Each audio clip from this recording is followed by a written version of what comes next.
आज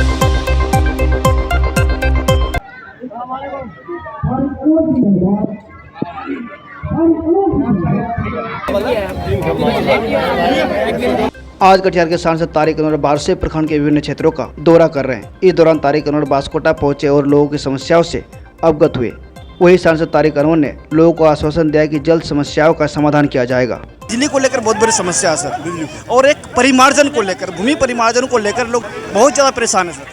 बिल्कुल, भूमि परिसीमन को लेकर पूरा बिहार परेशान है और हम लोगों ने मुख्यमंत्री से पत्र के द्वारा भी और ऐसे भी मांग किया है कि अविलंब इसको रोका जाए और जिस तरह से गरीबों को लूटा जा रहा है ये सर्वे के नाम पर इसको ख़त्म किया जाए। दूसरा, और भी बहुत सारी समस्याएं यहाँ लोगों ने रखी है, उन समस्याओं का हम समाधान करने का प्रयास करेंगे, कोशिश करेंगे। एक एक करके जो विभागीय समस्या है उसको दूर करने का प्रयास करेंगे। और दूसरा एक क्या समस्या बोले थे आप? बिजली सर, बिजली का अभी हम रास्ते में जब आ रहे थे तो सब स्टेशन जो सालमारी में बन रहा है, जिसका ये हमेशा बिजली विभाग यही बहाना करता है कि वो सब स्टेशन बनने तक दिक्कत रहेगी। तो हमने उनको टाइम बाउंड दिया है कि 1 महीने के अंदर वो सब स्टेशन बन जाना चाहिए और बिजली की जो समस्या है उसका निदान होना चाहिए। अगर 1 महीने में नहीं होगा तो फिर हम लोगों को दूसरा रास्ता अपनाना पड़ेगा। सर, बारसे गोली कांड को हुए 1 साल से ज़्यादा हो गए सर, अभी तक कोई प्रतिक्रिया नहीं आया प्रशासन की तरफ से। हाँ, बारसे गोली कांड, कौन सा गोली कांड? वो जो हुआ जी, गोली कांड जो हुआ था सर जी, अभी तक ये क्लियर नहीं हो पाया कि वो गोली चलाने वाले कौन थे। प्रशासन की तरफ से क्लियर नहीं किया जा रहा है कि असल में दोषी कौन थे। हाँ, वो मामला जो है वो पुलिस के अंतर्गत उसकी इंक्वायरी चल रही थी, जांच चल रही थी और वस्तु स्थिति क्या है इसका हम पता लगाने का काम करते हैं। 1 साल और अभी कुछ दिन पहले मई महीना का बात था जब 1526 क्विंटल चावल जो है CDPO द्वारा कालाबाजारी के लिए बंगाल ले जाया जा रहा था, उसको लेकर जांच हुआ था जिसमें CDPO उस समय दोषी पाए गए थे और FIR भी हुआ था, लेकिन अब तक उसकी गिरफ्तारी नहीं हुई सर। मैं देखूंगा इसको, कुर्की जब्ती का आदेश इस समस्या हो गया है। अहम चुनाव था देश में।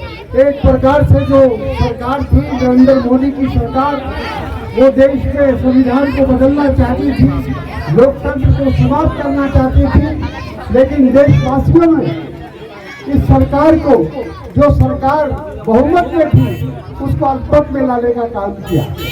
आज जो देश में सरकार है वो अल्पमत की सरकार है, बैसाखी पर चलने वाली सरकार है।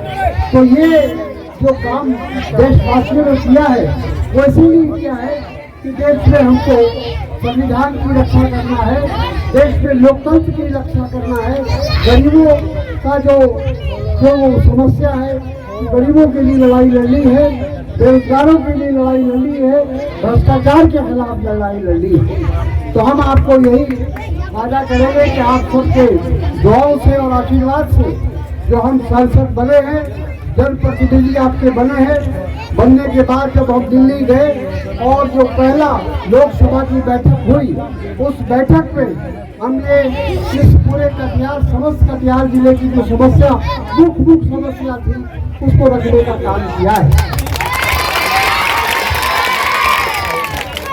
समस्या है जो हमारे पूरे कटिहार क्षेत्र को हमेशा हर वर्ष उसका नुकसान उठाना पड़ता है।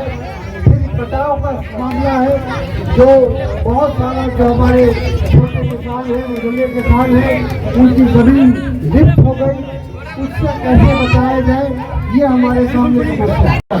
जिस तरह का भ्रष्टाचार कार्यालय में, प्रखंड कार्यालय में हो रहा है, उसके खिलाफ हम लोग आवाज उठा रहे हैं और दबाव दे रहे हैं ब्रिटिश सरकार के ऊपर कि इस भ्रष्टाचार को रोका जाए और ये जो सर्वे का काम है अविलंब इसको रोका जाए। आज एक प्रकार से भ्रष्टाचार के लिए पूरा दरवाजा खोल दिया है नीतीश कुमार की सरकार ने। हम चाहते हैं कि ये दरवाजा बंद हो और ये जो सर्वे का कार्य चल रहा है अविलंब इसको रोका जाए और जो भी लोग जिस परेशानी से सामना कर रहे हैं वो परेशानी दूर हो सके। तो मैं आप सबको एक साथ फिर से एक बार शुक्रिया अदा करूँगा, तमाम जो जनप्रतिनिधि है उनका शुक्रिया अदा करूँगा, मुखिया जी का करूँगा, जिला परिषद को करूँगा, पंचायत समिति के लोगों का करूँगा, सबका, और खास तौर पर अपनी माँ बहनों का मैं विशेष रूप से उनको धन्यवाद दूंगा। क्या आप आंखों की समस्या से परेशान हैं? तो चिंता ही कोई बात नहीं। आपका अपना चहेता डॉक्टर मोहम्मद कुरबान अली द्वारा संचालित अतिक आई केयर सेंटर एंड हॉस्पिटल है ना, जहां अत्याधुनिक मशीनों और अच्छे डॉक्टरों से सस्ता और सुलभ मूल्य में इलाज कराया जाता है।